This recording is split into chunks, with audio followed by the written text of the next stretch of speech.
बहू की होने वाली पहली दिवाली। प्रीति बोनी होने के कारण प्रीति के पिता बोलते हैं।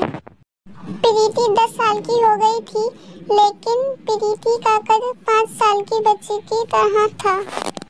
एक दिन प्रीति के पापा अपनी पत्नी से बोलते हैं, पता नहीं मीना, मैंने ऐसा क्या पाप कर्म करा है जिसका परिणाम मुझे एक औलाद मिली और वो भी बोनी।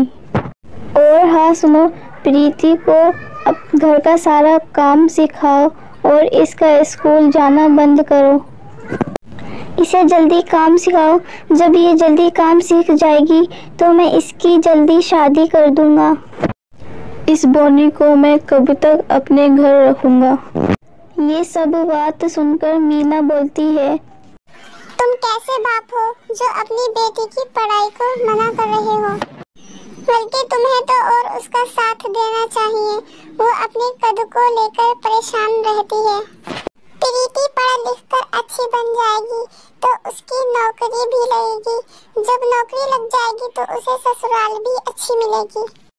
ठीक है, तुम्हें अपनी बेटी का साथ नहीं देना है तो ना दे, मैं तो अपनी बेटी का साथ दूंगी।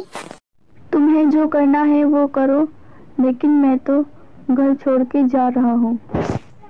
फिर प्राची के पिता घर छोड़कर चले जाते हैं।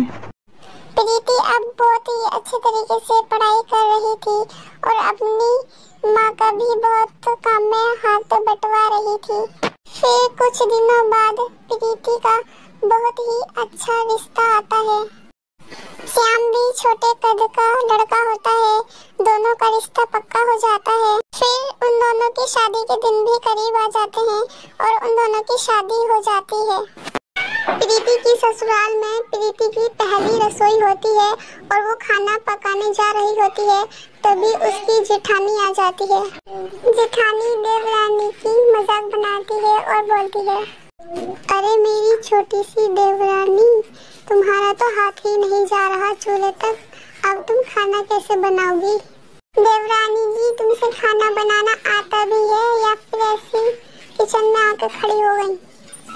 जी ऐसी बात नहीं है, मैं खाना घर पे बनाती थी, मुझसे खाना बनाना आता है। मैं अपनी माँ के साथ शुरू से ही हाथ बंटवाया करती थी। जेठानी जी, मैं घर पे